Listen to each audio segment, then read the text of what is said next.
सीतारामचंद्र भगवान की जय। थोड़ा उत्साह के साथ भगवान नाम जय घोष करें। श्री सीतारामचंद्र भगवान की जय। श्री राधा कृष्ण भगवान की जय। श्री शुकदेव भगवान की जय। श्री वेदव्यास भगवान की जय। सत्य सनातन वैदिक धर्म की जय। श्री भाष्यकार रामानुज स्वामी जी महाराज की जय। सब संतन की जय। सब भक्तन की जय। जय जय श्री राधे श्याम।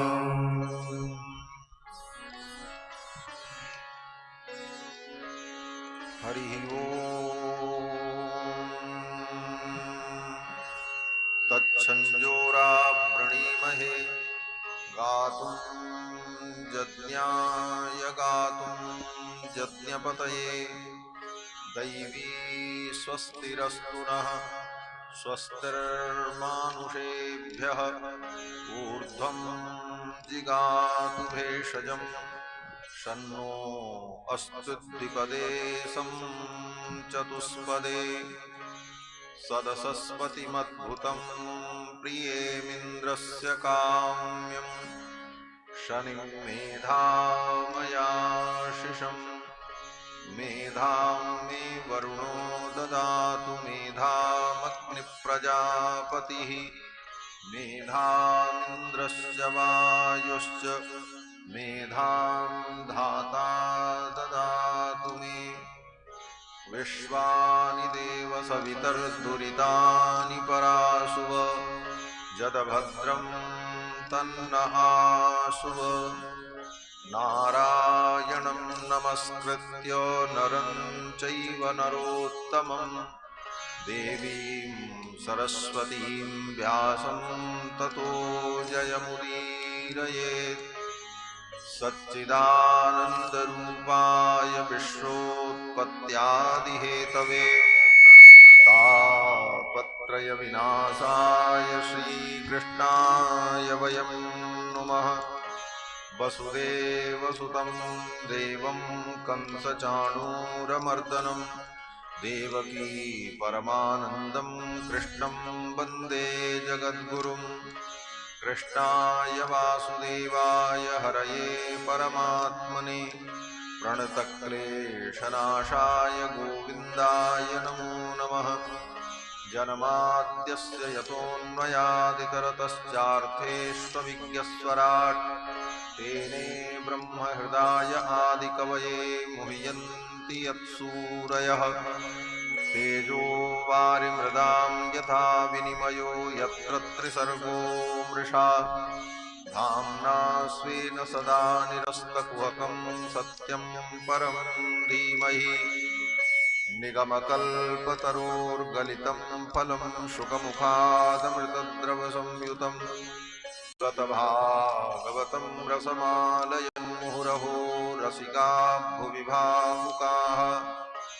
यं प्रव्रजन्तमनुपेतमपेतकृत्यं द्वैपायनो विरहकातर आजुहाव पुत्रेति तन्मयतया तरवोऽभिनेदुस्तं सर्वभूतहृदयं मुनिमानतोऽस्मि व्यासं वसिष्ठनप्तारं शक्तेः पौत्रमकल्मषं पराशरात्मजं वन्दे शुकतातं तपोनिधिं व्यासाय विष्णुरूपाय व्यासरूपाय विष्णवे नमो वै ब्रह्मनिधये वासिष्ठाय नमो नमः अचतुर्वदनो ब्रह्मा दिवाहुरपरो हरिः अभाललोचनः शम्भुर्भगवान् बादरायणः यस्य स्मरणमात्रेण जन्मसंसारबन्धनात् विमुच्यते नमस्तस्मै विष्णवे प्रभविष्णवे ऋग्यजुस्सामरूपाय वेदाहरणकर्मणे प्रणवोद्गीतवपुषे महाश्वशिरसे नमः शाण्डिल्यावयवं समारितविदुं श्रीकोसलेशार्चकं विश्वक्सेन यतीन्द्रदेशिकपदद्वन्द्वारविन्दाश्रितं स्वाचार्ये सुयतौ जगद्गुरुवरे श्रीरामनारायणे नित्यं सक्तमतिं जगद्गुरुवरं श्रीवासुदेवं भजे। अस्मद्गुरुभ्यो नमः। अस्मत्परमगुरुभ्यो नमः। अस्मत्सर्वगुरुभ्यो नमः। श्रीमते श्रीभाष्यकाराय नमः। श्रीपराङ्कुशपरकालयतिवरवरवरप्रतिवादिभीकरगुरुभ्यो नमः। श्रीजानकीकान्तस्मरणं श्रीराधाकान्तस्मरणं सन्तपूर्वाचार्या सहायाः सन्तपूर्वाचार्या सहायाः। बोलिए श्री सीतारामचंद्र भगवान की जय। श्री राधा कृष्ण भगवान की जय। श्रीमद्भागवत ज्ञान यज्ञ की जय। सत्य सनातन वैदिक धर्म की जय। जय जय श्री राधे श्याम। भगवान सच्चिदानंद की मंगलमयी कथा सुधा श्रीमद् भागवत महापुराण का हम सभी लोग श्रवण लाभ प्राप्त करें, उसके पूर्व कथा की मर्यादा के अनुकूल, परंपराओं के अनुकूल भगवान के मंगलमय नाम का श्रद्धा भक्ति के साथ संकीर्तन कर लें। पश्चात भगवान की पावन चर्चा हम सभी लोग श्रवण करें। सीताराम सीताराम सीताराम जय सीताराम। सीताराम सीताराम सीताराम जय सीताराम। सीताराम सीताराम सीताराम जय सीताराम। सीताराम सीताराम सीताराम जय सीताराम। सीताराम सीताराम जय सीताराम। सीताराम सीताराम सीताराम जय सीताराम। राधे श्याम राधे श्याम राधे श्याम जय राधे श्याम। राधे श्याम राधे श्याम राधे श्याम जय राधे श्याम। राधे श्याम राधे श्याम राधे श्याम जय राधे श्याम। राधे श्याम राधे श्याम राधे श्याम जय राधे श्याम। सीताराम सीताराम सीताराम जय सीताराम। सीताराम सीताराम सीताराम जय सीताराम। सीताराम सीताराम सीताराम जय सीताराम। सीताराम सीताराम सीताराम जय सीताराम। राधे श्याम राधे श्याम राधे श्याम जय राधे श्याम। राधे श्याम राधे श्याम राधे श्याम जय राधे श्याम।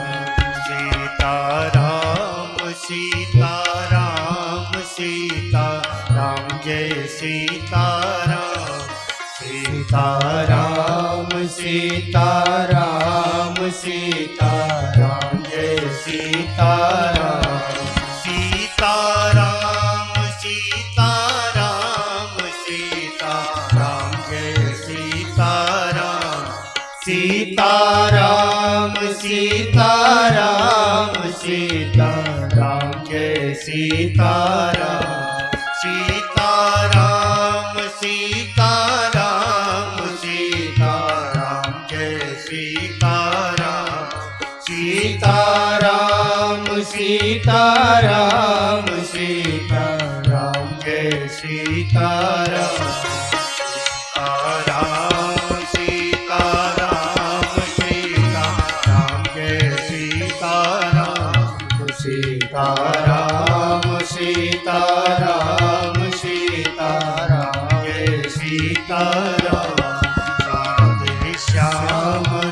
राधे श्याम राधे श्याम जय राधे श्याम राधे श्याम राधे श्याम राधे श्याम जय राधे श्याम सीताराम सीताराम सीताराम जय सीताराम सीताराम सीताराम सीताराम जय सीताराम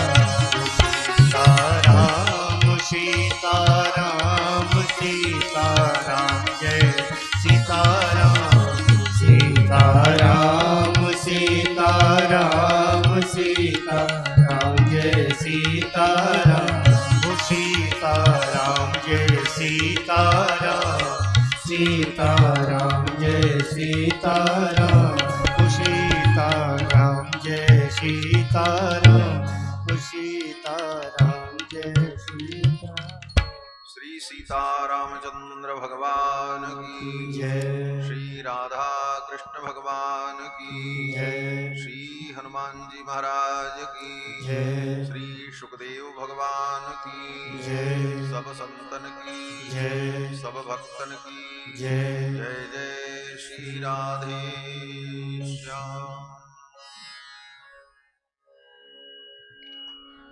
परमाध्यक्ष अनंत कोटि ब्रह्मांड नायक सर्वेश्वरेश्वर पुराण पुरुषोत्तम मदन मोहन भगवान श्याम सुंदर श्री कृष्णचंद्र, जिनकी शब्दमयी मूर्ति श्रीमद् भागवत महापुराण, जिस ग्रंथ की भगवान के शब्दमयी मूर्ति श्रीमद् भागवत महापुराण की पूजा संपन्न हुई, अब इसकी महत्वपूर्ण पूजा जो इसे श्रवण करना है, इस विषय की ओर हम सभी लोग अग्रसर होंगे। भगवान श्री भागवत जी की चंदन अक्षत पुष्प धूप दीप से जो पूजा है, यह पूजा इस प्रेरणा के लिए है कि इसकी वास्तविक पूजा हम करें, इसे अपने हृदय में धारण करें। महत् सौभाग्य कि इस पवित्र कार्तिक मास में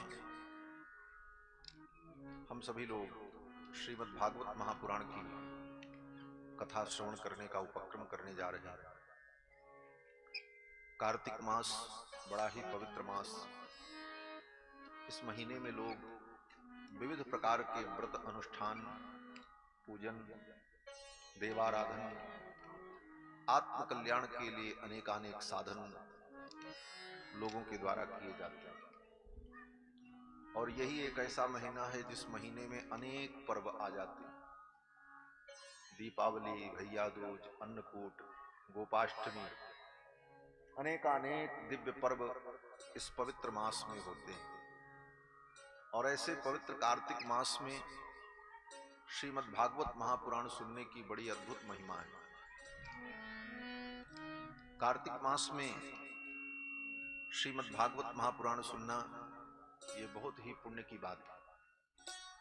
और उसके बाद कथा किसकी है? गोपाल की कथा है। कृष्ण का नाम ही गोपाल है और संयोग से इसके आयोजक जो हैं वो भी गोपाल ही हैं। और आज गोपाष्टमी भी है, तो गोपाष्टमी के दिन गोपाल जी के द्वारा गोपाल जी की कथा का आयोजन ये भगवान की दिव्य मंगलमयी कृपा का परिणाम है। और आनंद भार्गव जी ने अपने उद्बोधन में कहा ही, इस कथा के लिए लगभग 2-3 वर्षों से प्रयास चल रहा था और अब समय आने पर ये भगवान की पावन कथा प्रारंभ हो रही है। गोपाल जी ने लगभग 3 वर्षों से सैकड़ों बार फोन किया होगा, महाराज जी कथा की डेट कब होगी। कभी प्रयाग पहुंच जाएं, कभी अयोध्या पहुंच जाएं, कहीं आसपास की कथा हो तो वहां पहुंचे कि महाराज डेट। लेकिन भगवान की ऐसी लीला कि कोई संयोग नहीं बन रहा था। और जब तक भगवान चाहते नहीं है तब तक कुछ नहीं होता। ना हमारे चाहने से कुछ होता है, ना आपके चाहने से कुछ। क्योंकि भगवान ही कारण है, वही कर्ता है और वही करण है। भगवान के अनेक नामों का जहां पर स्मरण किया है महाभारत ग्रंथ में श्री वेदव्यास जी ने, भीष्म पितामह ने भगवान के 1000 नाम का उच्चारण किया। वहां पर भगवान के अनेक नामों का वर्णन करते हुए कहते हैं कि करणम कारणम कर्ता विकर्ता गहनो गुहः। ये सब भगवान के नाम हैं। करणम, कर्ण भी भगवान ही है। कारणम, कारण भी भगवान है। कर्ता भी भगवान है। कर्णम कारणम कर्ता विकर्ता, ये सब भगवान के ही नाम हैं। तो भगवान जो करते हैं वही होता है। भगवान की इच्छा अब हो गई, इसलिए सारे संयोग बन गए और इतनी व्यस्तता में भी आज प्रथम दिवस की कथा प्रारंभ हुई। कल पूरे दिन अयोध्या श्री धाम में जो दिव्य मंदिर निर्मित हो रहा है, श्री रामलला सदन देवस्थान, उस मंदिर में भगवान की जो दिव्य मूर्तियां विराजमान होंगी वो दक्षिण भारत से महाबलीपुरम से लाई गई। और कल मुहूर्त था उन मूर्तियों को मंदिर में विराजमान करने का। अभी प्रतिष्ठा नहीं हुई है, अभी केवल मूर्ति विराजमान करने का मुहूर्त था। और संयोग से ये मुहूर्त कल 11 तारीख का आचार्य जी ने दिया था, जो दक्षिण भारत से आए थे, संपत कुमार भट्टर स्वामी। और फिर कल पूरे दिन उसी कार्यक्रम में मेरी व्यस्तता रही। भगवान की सभी मूर्तियां अच्छे ढंग से गर्भगृह में विराजमान हो गईं और उस कार्यक्रम का समापन हुआ। फिर सबको विदा करते कराते रात्रि के 7 बजे मैं अयोध्या से निकला हूं और पूरी रात्रि 12 घंटे चलकर बाई रोड सुबह यहां मैं पहुंचा हूं। किसी भी प्रकार से कोई विघ्न नहीं हुआ, निर्विघ्नता पूर्वक यात्रा संपन्न हुई। ये भी भगवान की कृपा है। जब संयोग बनता है तो सारे कार्य स्वतः सिद्ध होने लगते हैं। अनेकानेक समस्याएं होने पर भी वो समस्याएं स्वतः निराकृत होती जाती हैं और कार्य की सिद्धि संपन्न होती है जब भगवान की इच्छा। तो भगवान की महती कृपा कि ऐसे पवित्र कार्तिक मास में श्रीमद् भागवत महापुराण की कथा सुनने और सुनाने का हम सभी लोग उपक्रम करने जा रहे हैं। पिछली बार लगभग 8 वर्ष पूर्व 2013 में इस पराठ ग्राम में तालाब के अंदर कथा हुई थी। आज तो पानी भरा हुआ है, नहीं तो शायद पानी न होता तो गोपाल जी वहीं कथा कराते क्या। लेकिन वहां पानी भरा हुआ है। आते समय आनंद जी ने कहा कि उसी में नाव पे ही मंच बने और नाव पे ही श्रोता लोग बैठे, ऐसी कथा हो। हमने कहा ये तो संभव नहीं है, लेकिन फिर भी बहुत ही आनंद की बात। 8 वर्ष पूर्व यहाँ श्री राम कथा हुई थी। उसमें श्री पंडित काशीनाथ भार्गव जी जो गुना के आचार्य जी थे, अब तो भगवत धाम पधार गए, उनकी ही प्रेरणा थी और उनका मेरे प्रति बहुत स्नेह था। बार बार वो कहा करते थे कि महाराज जी आप सनातन धर्म की बात बड़ी ही कट्टरता से और बड़े ही अच्छे ढंग से लोगों को समझाते हैं और मेरी यही प्रार्थना रहेगी कि आप इस क्षेत्र को कभी छोड़िएगा नहीं, आते जाते रहिएगा, जिससे लोगों को सनातन धर्म की प्रेरणा मिले। ये उनके वचन थे और उन्होंने ही मुझे प्रेरणा दी थी गुना की कथा में कि कोई एक छोटा मोटा ऐसा ग्रंथ आप रचना करो जिससे साधारण लोग जो दीक्षा लें, वैष्णव बने, तो वो वैष्णव होकर दीक्षा लेकर सामान्यतया अपने धर्म का पालन कर सकें। क्योंकि आज के समय में जो परिस्थितियां हैं, व्यस्ततम जीवनचर्या है, लोगों की परिस्थितियां भी विपरीत हैं। ऐसी स्थिति में यत्किंचित लोग अपने धर्म का पालन करें और अपने आचार विचार को शुद्ध और व्यवस्थित रखें, इसके लिए एक छोटी बुकलेट, कोई पुस्तिका आप जरूर रचना करो जो शास्त्र सम्मत हो, जिसके अनुकूल शिष्य लोग, भक्त लोग आचरण करें तो धर्म का स्वरूप स्थापित हो। उन्हीं के कहने पर मैंने एक संग्रह ग्रंथ तैयार किया, नित्यानुसंधानम, जो एक बार प्रकाशित हुआ और उसकी हजारों प्रतियां भक्तों ने ग्रहण की। फिर पुनः उसका प्रकाशन हुआ। वो सारी बातें स्मरण होती हैं श्री काशीनाथ भार्गव जी की। भगवान के वो चरणों को प्राप्त हो चुके हैं, आज उनका स्मरण ही शेष है। तो भगवान की कृपा से उसी समय गोपाल जी ने ये संकल्प किया था कि राम कथा तो महाराज जी ने सुनाई, एक बार भागवत कथा सुननी। संकल्प ये उसी समय का, मुझे भी जहां तक याद है। लेकिन वो संकल्प आज पूरा हुआ, 8 वर्ष में पूरा हुआ, कोई ज्यादा समय नहीं लगा।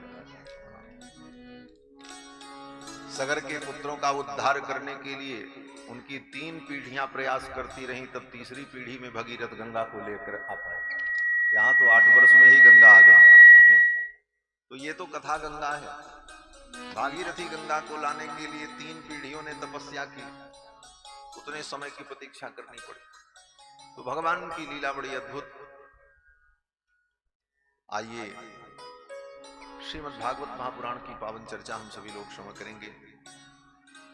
श्रीमद् भागवत महापुराण भगवान श्री कृष्ण का शब्दमय विग्रह है, भगवान की शब्दमयी मूर्ति है। जैसे भगवान की मूर्ति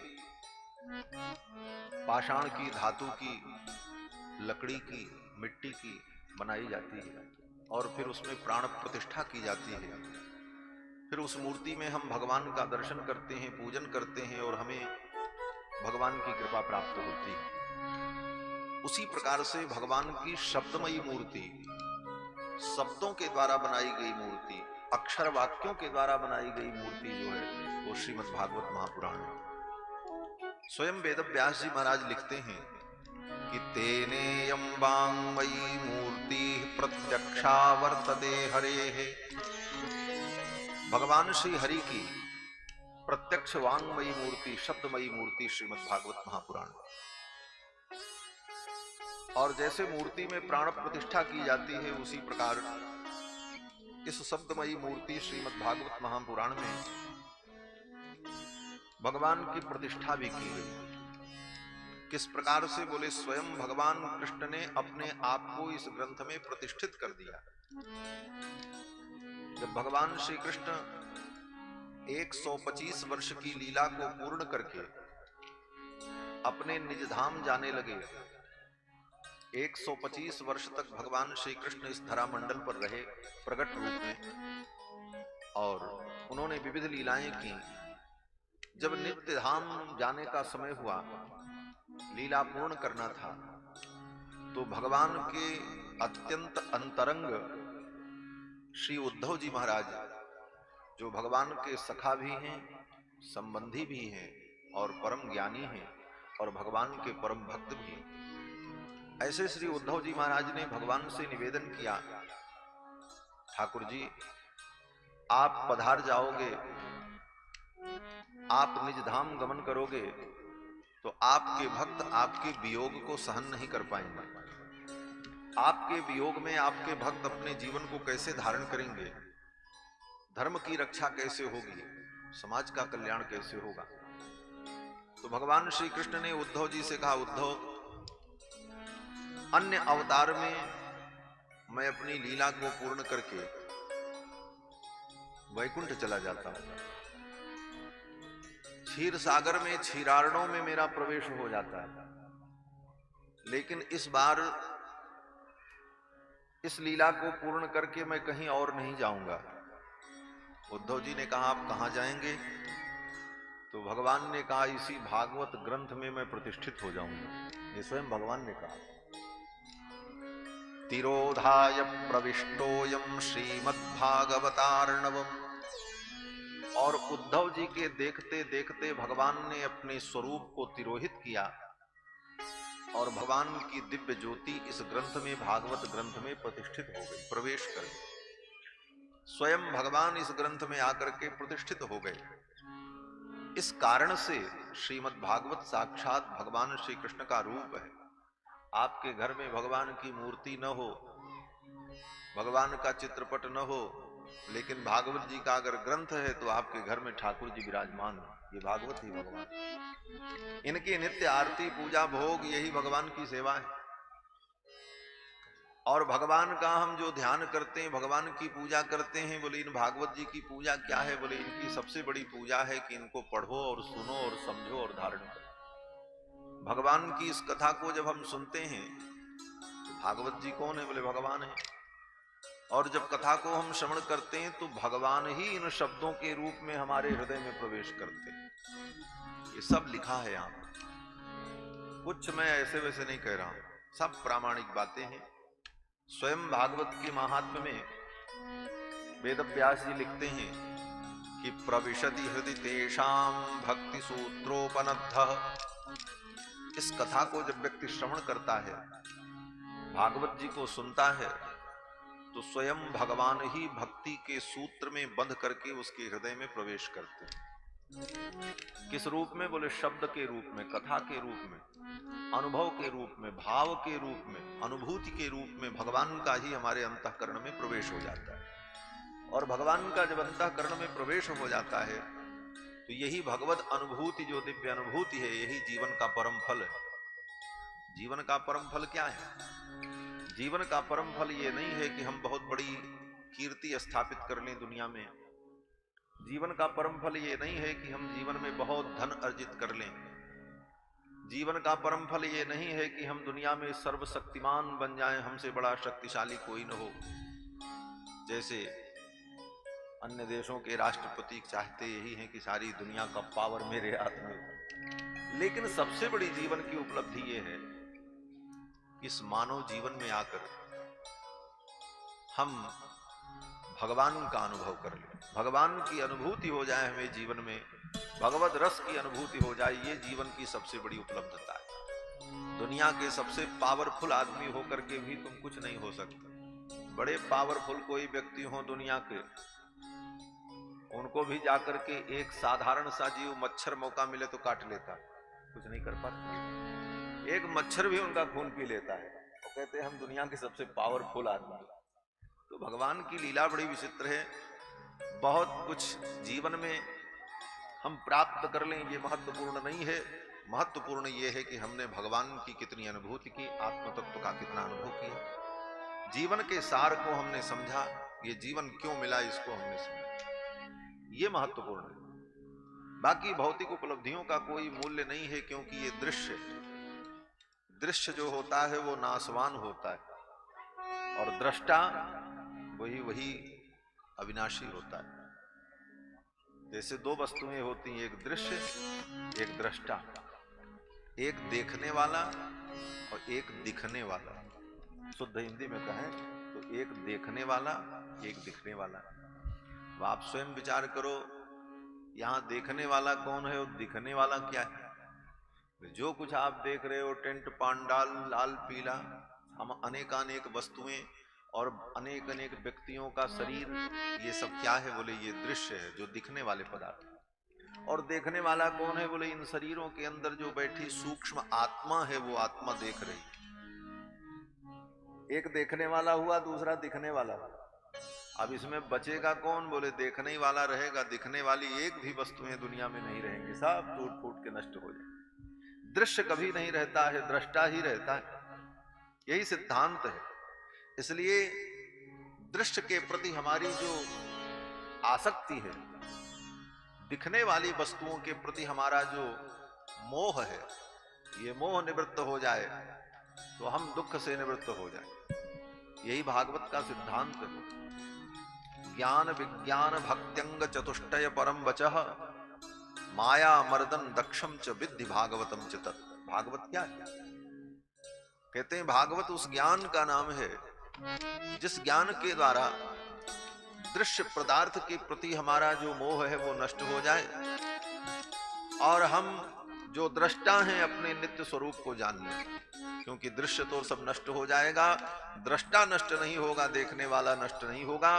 उस अविनाशी अपने स्वरूप का बोध हो जाए और अपनी आत्मा की भी जो आत्मा भगवान है उनका हमें ज्ञान प्राप्त हो जाए, उनका हमें अनुभव हो जाए। श्रीमद् भागवत महापुराण की ये कथा श्री वेदव्यास जी महाराज ने 18,000 श्लोकों में इस ग्रंथ को निबद्ध किया। विशेषता इसकी क्या है? बोले इस ग्रंथ को प्रकट करने वाले भी भगवान ही हैं। वेदव्यास जी कौन है? वेदव्यास जी भगवान के अवतार हैं। भगवान के 24 अवतार में वेदव्यास जी महाराज भगवान के 17वें अवतार हैं। वेदव्यास जी महाराज भगवान के 17वें अवतार हैं, तो स्वयं भगवान ने ही इस ग्रंथ को प्रकट किया। और इसमें लीला किसकी है? बोले भगवान की। और भगवान ही इस ग्रंथ में प्रतिष्ठित हो गए।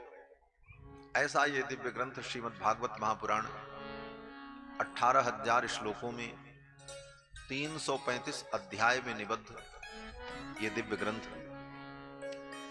जिस ग्रंथ की एक एक पंक्तियों में भगवत तत्व प्रतिष्ठित है और जिसका विभिन्न प्रकार से भक्त लोग आस्वादन करते हैं, अनुभव करते हैं। श्रीमद् भागवत महापुराण से सभी परिचित हैं। यत्र तत्र सर्वत्र गांव गांव में समय समय पर भागवत जी की कथा का आयोजन होता रहता है। और यहां तक एक परंपरा भी है कि हम अपने जीवन में जैसे हर कार्य को महत्व देते हैं, उत्सव मनाते हैं, महोत्सव मनाते हैं, बेटा बेटी का विवाह करते हैं, घर बनाते हैं, उसी प्रकार जीवन का एक अंग इसे माना जाता है कि हम अपने सामर्थ्य और अपनी शक्ति के अनुसार जीवन में एक बार कम से कम श्रीमद् भागवत महापुराण की कथा को श्रवण करें, विधिपूर्वक श्रवण करें। विधिपूर्वक श्रवण करने का मतलब है स्वयं यजमान बनकर अपने पुरुषार्थ से, अपनी पुण्य की कमाई से, बेईमानी की कमाई से नहीं। बेईमानी की कमाई से सुनी गई कथा का कोई फलोल नहीं होता। बड़े बड़े लोग करते रहते हैं, इसीलिए उन कथाओं से किसी का सुधार नहीं होता और उनका कल्याण भी नहीं होता। ईमानदारी के धन से, पवित्रता पूर्वक जो हमने न्याय पूर्वक धन अर्जित किया, उस अपने धन सामर्थ्य के अनुसार, ऐसा नहीं है कि अरबों रुपए खर्चा किया जाए, करोड़ों किया जाए तभी भगवान की कथा। अपनी अपनी शक्ति और सामर्थ्य के अनुसार भागवत जी की कथा जीवन में एक बार विधि पूर्वक, अनुष्ठान पूर्वक श्रवण करने का बहुत बड़ा महत्व, परंपरा है। और ऐसे तो भागवत जी की कथा तो हमेशा सुने, बहुत बढ़िया बात है, बहुत अच्छी बात है। वेदव्यास जी तो कहते हैं कि निगम कल्प तरोर गलितम फलम शुक मुखादमृत द्रव संयुतम पिबत भागवतम रसमालयम मुहुरहो रसिका भुवि भावुका। वेदव्यास जी कहते हैं कि ये भागवत क्या है? निगम कल्प तरोर गलितम फलम, वेद रूपी वृक्ष का, वेद रूपी कल्प वृक्ष का ये पका हुआ फल है श्रीमद् भागवत। वेद का नाम सुना है, 4 वेद होते हैं, ऋग्वेद, यजुर्वेद, सामवेद, अथर्ववेद। ये 4 वेद ही धर्म के मूल हैं। जब दुनिया में कोई मत पंथ संप्रदाय धर्म नहीं था, अनादिकाल से 4 वेद ही धर्म के पोषक और उपदेशक हैं। और वो 4 वेद, ऋग्वेद, यजुर्वेद, सामवेद, अथर्ववेद, वेदत्रयी, ये भगवान का स्वरूप है, स्वयं भगवान का ही वेदावतार है। और उस वेद रूपी कल्प वृक्ष का पका हुआ फल श्रीमद् भागवत महापुराण, अर्थात वेदों में जो ज्ञान विज्ञान है, जो रस है, उसी को वेदव्यास जी महाराज ने श्रीमद् भागवत महापुराण के रूप में प्रकट किया। तो वेदव्यास जी कहते हैं कि वेद रूपी वृक्ष का ये पका हुआ फल जो श्रीमद् भागवत है, निगम कल्प तरोर गरितम फलम शुक मुखाद अमृत द्रव संयुतम, सुखदेव जी के मुख का स्पर्श हो जाने से ये और भी रसमय और मधुर हो गया। शुक माने तोता, तोते को सुख कहते हैं। और सुखदेव जी कौन है? बोले वेदव्यास जी के पुत्र हैं, शुक उनका नाम है। जैसे कोई बहुत मीठा फल हो, आम का फल, उस आम के फल में तोता अपना मुख लगा दे, उसको काट ले, पेड़ में फल लगा हो और तोता उसको काट करके थोड़ा खा ले फिर छोड़ दे, तो देखने वाले बुद्धिमान प्राणी कहते देखो देखो इस फल को तोते ने खाया है, इसका मतलब इस पेड़ के फल बड़े मीठे हैं, यही पहचान होती। तो सुखदेव जैसे ज्ञानी ने, सुखदेव जैसे परमहंस ने इस भागवत रस का आस्वादन किया, उनके मुख का स्पर्श होने से ये भागवत रूपी फल, वेद रूपी वृक्ष का पका हुआ फल अत्यंत मधुर और आस्वाद्य है। सुखमुखाद अमृतद्रव संयुतम। अब इसको क्या करें? तो वेद व्यास जी कहते हैं पिबत भागवतम रसमालयम। पिबत भागवतम रसम, इस भागवत रस को पियो। ये भागवत क्या है? बोले रस है, इसलिए इसको पियो। कब तक पिए? तो कहते हैं पिबत भागवतम रसमालयम। आलयम, आलयम माने जब तक मृत्यु न हो जाए, लय माने मृत्यु, अर्थात जब तक जीवन है बार बार इसको पीते रहो। पिबत भागवतम रसमालयम। इस पंक्ति का एक अर्थ और है, विद्वान लोग करते हैं कि पिबत भागवतम, इस भागवत को पियो। बोले ये क्या है? बोले रसमा आलयम, ये रसमा का आलय है। रसमा क्या है? बोले रसमा माने सरस्वती, भगवती सरस्वती का ये आलय है, ज्ञान का भंडार है, बड़े बड़े विद्वानों के लिए परीक्षा का केंद्र है। विद्यावताम भागवते परीक्षा, बड़े बड़े विद्वानों की परीक्षा होती है भागवत में कि वो कितना बड़ा विद्वान है। लेकिन किसकी? बोले जिसको अपने विद्वत्ता का गर्व हो, अभिमान हो, उसके लिए। अन्यथा भगवत चरणानुरागी अगर व्यक्ति हो तो उसके लिए भागवत तत्व बहुत ही सरल और सुगम भी है।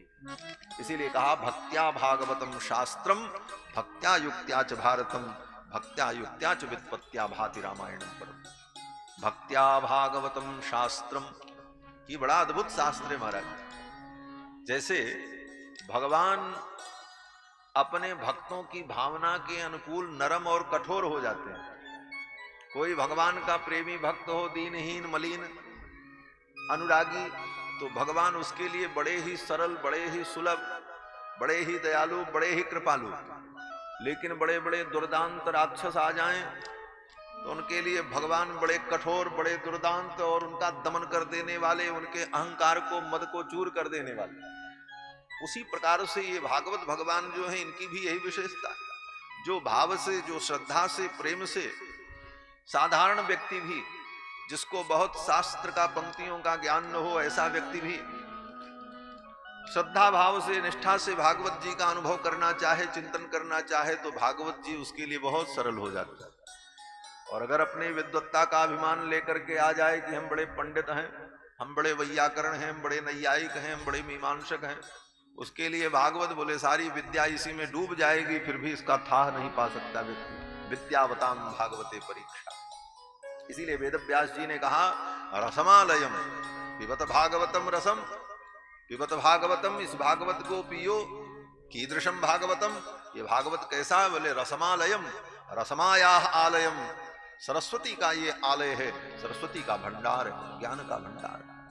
ऐसा अद्भुत ग्रंथ। लेकिन आप ये न सोचो कि महाराज इतनी कठिन बात हमको समझ में कैसे आएगी। दोनों बातें हमने कह दी। जैसे भगवान अपने सरल भक्तों के लिए अत्यंत सरल हो जाते हैं, और कठिन भक्तों के लिए, कठिन लोगों के लिए भगवान बड़े कठिन हो जाते हैं। उसी प्रकार ये भागवत जी हैं, सरल और साधारण भक्तों के लिए बहुत सरल हैं, और जो बहुत कठिन है उनके लिए भागवत जी भी कठिन है। इसलिए कहीं कोई कठिनता नहीं। आपकी सरलता, आपकी भक्ति, आप भागवतम रसमालयम मुहुरहो रसिका भुवि भावुका। भावुक होकर, रस से युक्त होकर इस कथा को बार बार पियो, बार बार पियो। तो मैं निवेदन कर रहा था कि ऐसा नहीं है कि एक बार ही सुना जाए, बार बार सुने तो और अच्छी बात है। और बार बार सुनने का मतलब यह भी है कि आज यहां सुन लो, कल कहीं कथा हो रही तो वहां भी जाके सुन लो, और कहीं कथा हो रही है, कोई कर रहा है, बोले वहां भी सुन लो। सुनने में कोई रोक तो है नहीं, कहीं भी सुनते रहो। जब जब ये कथा मिले तब तब इसे श्रवण करो, इसकी अपार महिमा है। सर्वप्रथम श्री वेदव्यास जी ने श्रीमद् भागवत महापुराण के महात्म्य का वर्णन किया, इसकी महिमा क्या है, और महिमा एक कथा के माध्यम से प्रस्तुत करते हैं। नैमिषारण्य तीर्थ में सूत जी महाराज से 88,000 शौनकादि मुनियों ने प्रश्न किया। ये नैमिषारण्य तीर्थ गोमती नदी के तट पर उत्तर प्रदेश प्रांत में लखनऊ के सन्निकट है। वहां पर गोमती नदी प्रवाहित होती है और उस तीर्थ का नाम है नैमिषारण्य। नैमिष नाम का अरण्य है, जंगल है। और पुराणों में कथा है कि भगवान का चक्र वहां पर उतरा, और जहां पर भगवान का चक्र उतरा वहां पर वो तीर्थ है, उसका नाम चक्र तीर्थ है। आज भी उस चक्र तीर्थ में लोग स्नान करने जाते हैं, वहां का पानी चक्र के समान ऐसे घूमता ही रहता है। वो कथा की भूमि है। वहां पर श्री सूत जी महाराज ने 88,000 मुनियों को सब पुराणों की कथा सुनाई है, रामायण की भी कथा सुनाई। नैमिषारण्य की भूमि कथा की भूमि है। वहां जितनी कथा हुई उतनी कथा दुनिया में कहीं नहीं हुई। वहां का पत्ता पत्ता, वहां का कण कण भगवान की कथा से अनुस्यूत है, परिपूर्ण है। ऐसी पावन भूमि नैमिषारण्य में आज से लगभग 5,000 कुछ वर्ष पूर्व 80,000 शौनकादि मुनि एकत्रित हुए। एक दो नहीं महाराज, 80,000, 88,000 शौनकादि मुनि, 80 नहीं 88,000। 88,000 शौनकादि मुनि एकत्रित हुए और उनके जो नेता थे, कुलपति थे, उनका नाम शौनक था। 10,000 मुनियों को, महात्माओं को जो नित्य भोजन प्रसाद करावे और उनके रहने ठहरने की व्यवस्था रखे और उनको ज्ञान विज्ञान प्रदान करे, उनको पढ़ावे और उपदेश करे, ऐसे महापुरुष को कुलपति कहा जाता है। वही कुलपति होता है। ऐसे तो आजकल विश्वविद्यालय में जो बैठ जाते हैं वो कुलपति हो जाते हैं, लेकिन कुलपति शब्द का अर्थ है कि जो इतने लोगों का भरण पोषण करे वो कुलपति। और ये तो महाकुलपति हैं महाराज शौनक जी, जिनके साथ 88,000 महर्षि सदा रहते और उनका सबका संरक्षण उनके द्वारा होता है। और इन महर्षियों का केवल एक काम है, भगवान की चर्चा करना, भगवान की कथा श्रवण करना, शास्त्र का चिंतन, धर्म का चिंतन करना, बाकी और कोई प्रपंच नहीं।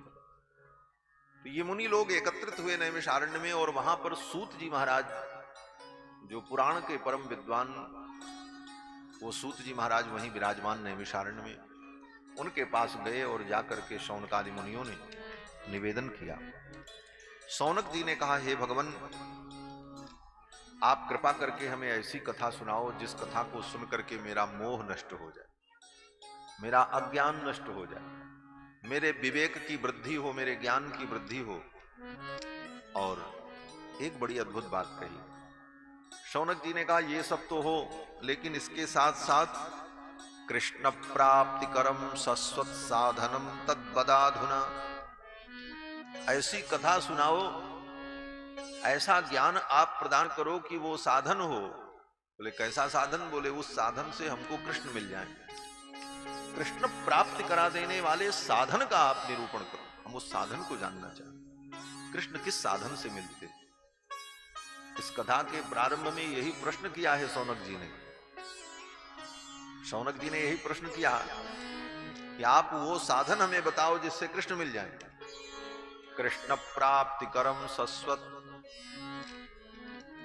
कृष्ण प्राप्ति करम शश्वत का मतलब निश्चित रूप से कृष्ण मिल जाए। तत्साधनम बद, ऐसे साधन आप बताओ, और आज ही बताओ, इस समय बताओ, अधुना। कृष्ण प्राप्ति करम शश्वत साधनम तत्पदाधुना। और इसी प्रश्न के करने पर सूत जी ने शौनकादि मुनियों को भागवत जी की कथा सुनाई। इसी प्रश्न के उत्तर में कि भगवान कैसे मिलेंगे, भगवान को प्राप्त करने का साधन क्या है, इस प्रश्न के उत्तर में पूरी भागवत कथा सुना। बोले प्रश्न किया कुछ और सुना दी भागवत कथा। बोले भागवत कथा ही इसका उत्तर है, अर्थात भगवान को प्राप्ति करने का कोई साधन है तो श्रीमद् भागवत महापुराण, और साधन ही नहीं है, श्रीमद् भागवत के रूप में भगवान प्राप्त हो जाए। अब जब शौनक जी ने प्रश्न किया तो सूत जी महाराज बोलने लगे।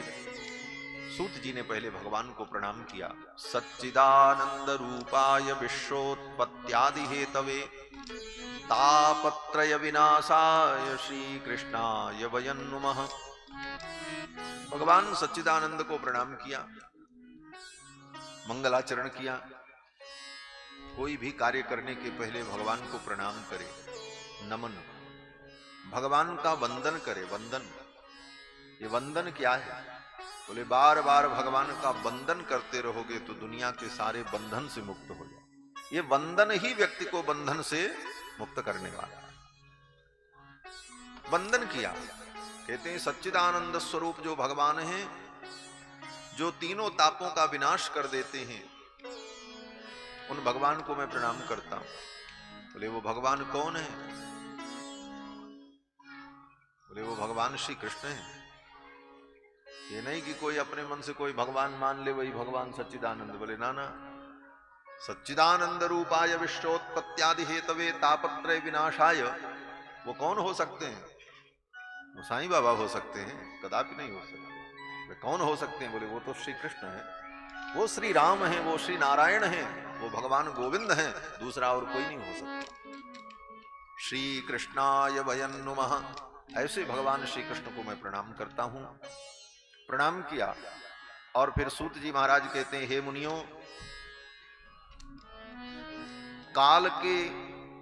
काल रूपी ब्याल के मुख में बैठा हुआ प्राणी भी